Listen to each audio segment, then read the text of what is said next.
നിങ്ങൾ കുറെ നേരമായി വയനാട്ടെ പ്രശ്നം ഇവിടെ നിങ്ങൾ കുറെ സംസാരിച്ചല്ലോ. ഞാനൊന്ന് പറഞ്ഞോട്ടെ, നിങ്ങൾ നീണ്ട നേരം സംസാരിച്ചു.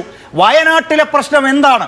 ബന്ധപ്പെട്ട രേഖകൾ വെച്ച് നാളെ നിങ്ങൾ 1 മണിക്കൂർ വെച്ചോ, ഞാൻ കാസർഗോഡ് ബ്യൂറോയിൽ നിന്ന് കയറിക്കോളാം. വെറുതെ ഓരോ ഇടാകൂടങ്ങൾ ഉണ്ടാക്കണ്ട കേട്ടോ. നിങ്ങളുടെ കയ്യിൽ മാത്രമേ രേഖയുള്ളൂ. എന്റെ നിങ്ങൾ നീണ്ട നേരം ചർച്ച അതിന് മര്യാദകളല്ലേ? കിട്ടിയാ ഇല്ല, ചോദിച്ചു വാങ്ങിച്ചു. കേരളത്തിൽ എവിടെയൊക്കെയാണ് ഓരോ സംഭവം ഉണ്ടാകുന്നത്? വയനാട് ജില്ലാ സെക്രട്ടറി നാളെ ഞാൻ ചലഞ്ച് ചെയ്യുന്നു. നാളെ ചർച്ച ചെയ്യാം. കാസർഗോഡ്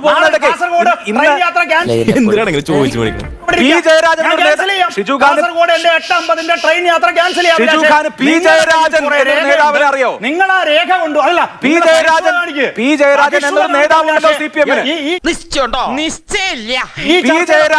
എന്ന നേതാവ് വൺമാൻ ഷോ ആണത്.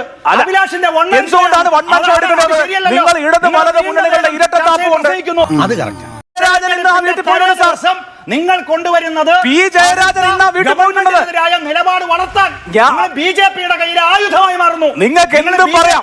പി ജയരാജൻ ആരുടെ കയ്യിൽ ആയുധം? വാ തുറന്ന തെറിയുടെ പൂരാ. നിങ്ങളുടെ ടോൺ സുരേഷ് ഗോപിയുടേതാണ്, പി ജയരാജൻ ടോൺ ഗോപാലകൃഷ്ണന്റേതാണ്. ഇതേ തുറന്ന് കാട്ടപ്പെടുമ്പോ ചെമ്പ് തെളിയുമ്പോ ഉള്ള വാദമാണ്. ചെമ്പ് തെളിയുമ്പോ ഉള്ള വാദമാണ് ഷിജു. ഗോളിയില്ലാത്ത പോസ്റ്റ് കയറി വെറുതെ ഗോൾ അടിക്കാൻ പി ജയരാജൻ തെരഞ്ഞെടുപ്പിലെ രാഷ്ട്രീയം നിങ്ങൾ അവതരിപ്പിച്ചുകൊണ്ടിരിക്കുന്നത്. അങ്ങനെയാണെങ്കിൽ പി ജയരാജൻ ആരുടെ രാഷ്ട്രീയമാണ് അവതരിപ്പിച്ചത്? പി ജയരാജൻ ഇന്നാ വീട്ടിൽ പോയല്ലോ. എങ്ങനെയുണ്ട്?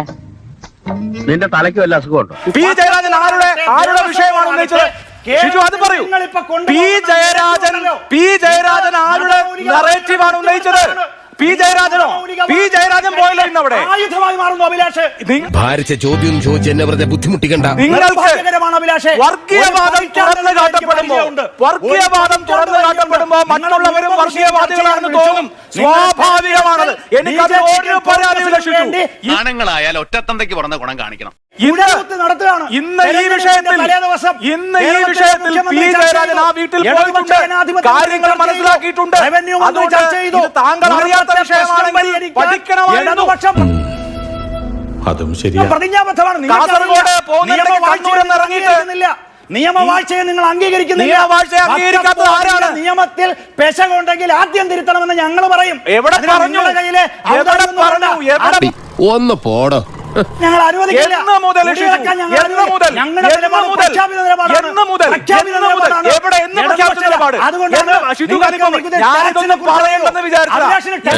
ഒരു 3 ഏത്തപ്പഴെടുത്തവന്റെ ഉണ്ണാക്കി തിരികെ കയറ്റിക്കൊള്ളു.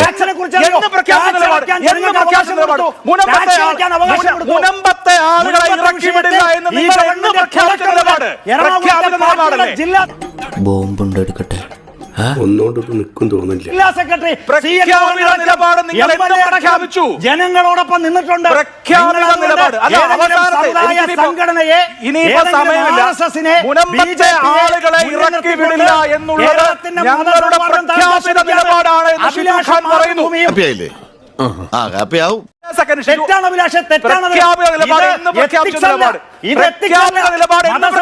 തകർക്കാൻ നിങ്ങളുടെ ശ്രമം.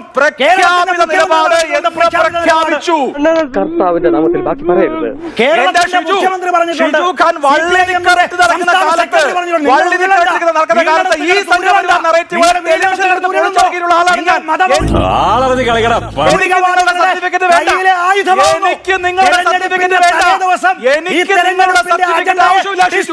ഇവന്മാരുടെ ഇടയിലിട്ട് എന്നെ ഇങ്ങനെ കഷ്ടപ്പെടുത്താണ്ട് ഇവന്മാരെ കുറച്ചു നേരത്തെ നിനക്ക് വിളിച്ചൂടെ?